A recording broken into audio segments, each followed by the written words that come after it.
Hello friends, I am back on your internet screen and here today to talk about color. You know, that thing that makes the world interesting and vibrant? That's what we're going to talk about. Now, color is my favorite part of the creative process, but it can be really intimidating.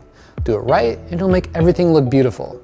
Do it wrong and it'll make your eyes bleed. Not literally, of course, but it'll look pretty bad. Like really bad. Now I'm sure a lot of you out there struggle with how to use color. So today we're going to cover some basics. Think of it like the ABCs of red, yellow, and blue. And better yet, I'm going to give you some handy tips to use along the way, so you can hack your color growth in 5 easy steps. Kidding, this is not that kind of video. But there are numbered tips. Okay, you ready? Let's do this. This is the color wheel. It's a wheel and it's made of, well, colors, which makes sense, right? So every color breaks down into 3 fundamental ingredients: hue, saturation, and value. Now these terms sound all sciencey and smart, but they're really easy to grasp. I mean, if I can make sense of them, then you're gonna be just fine. Let's start with hue, but not that hue. Hue is literally the color that you are looking at. It's like the main ingredient in a color's recipe. Red, green, violet, all hues. The second attribute of a color is saturation, and saturation is the intensity of a hue. Think of it like the level of spiciness in a flavor. Take blue, for example. Add some saturation to it, and the intensity really increases. Add too much saturation, and it goes all Internet 1.0. Conversely, if we dial back that saturation, we lose the intensity, and our hyperlink blue becomes very dull, almost gray. Now the last slice of this color pie is value. And value is basically the brightness of a color. Now there are 2 terms for value you'll hear: tint and shade. A tint is a brighter version of a hue, meaning it's mixed with white, while a shade is a darker version. It's mixed with black. You still with me? Cool. Now you might be thinking, but Greg, how do I use colors together? Great question. Let's take a look at this example. Yikes. Okay. Wow, that's bad. The color is so bad. I wish I could unsee this. So let's get rid of that. There we go. Now this works and it's so much easier on the eyes. But why is that? Well, let's break it down. So here are the top 3 reasons why your colors probably suck. Number 1, you're using too many colors. Remember that color wheel? I know, it's pretty. But unless you're making magnificent rainbows, then you probably don't need to use that many colors. You should probably stick with a few at most. And if we're going back to the cooking analogy, you don't need to use every spice in the rack. Number 2, too much saturation. Another case of a little goes a long way. When every color in a design is set to the highest possible intensity, it kind of makes you go... Think of your color scheme like music, and I know I'm changing analogies on you here, but you don't want the volume of all the instruments to be set to 11 the whole time. I like to start around here in the color spectrum and then adjust to taste as I go. Number 3, not enough contrast. Life is all about contrast. You can't have happy moments without sad ones, and there is no light without dark. Now when you're pairing colors together, make sure you have enough contrast between them. So here's a quick trick you can use to figure out how much contrast you have. Let's say you have 3 colors to work with and you want to figure out if there's enough contrast between them. Easy. Make the image black and white. By removing hue from the equation, you can easily see their value and then make adjustments. Now let's put that knowledge to use. Bring up those horrible colors again, please. Yep.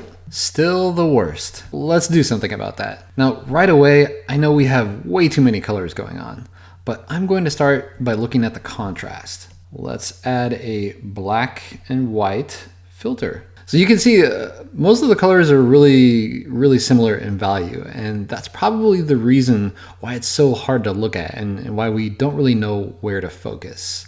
You know what? Here, let's sample this color too. I just want to see what's going on, because I have a suspicion that, yeah, okay, this thing's like crazy saturated. It's like almost to the very edge. It's like neon. We got some work to do. So let's fix this thing.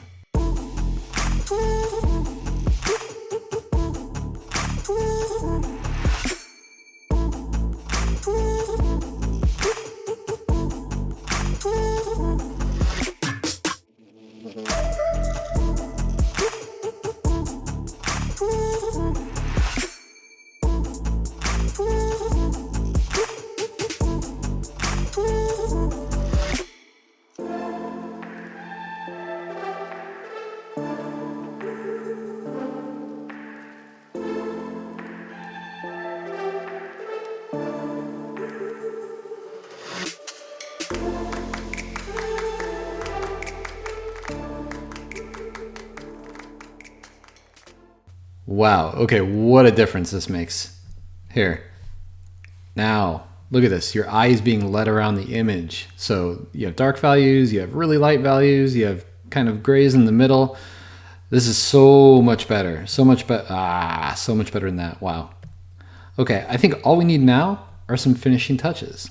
So here, I'm gonna go in and select these little guys and just kind of boost the saturation a little bit since it's so small, and it's kind of nice to have a little bit of a flourish there.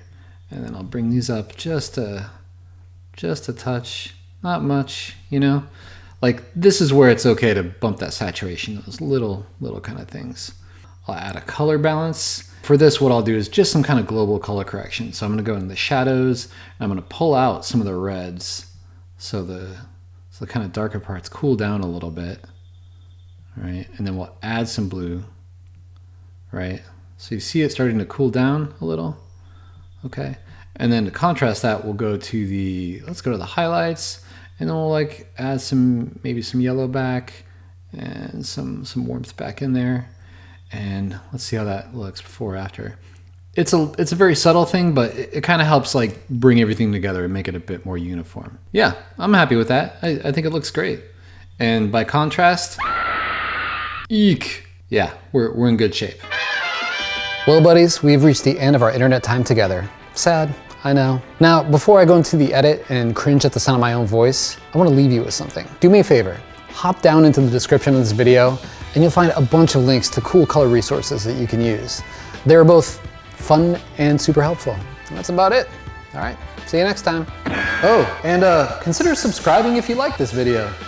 Look for a big red button. I think it says subscribe or something on it.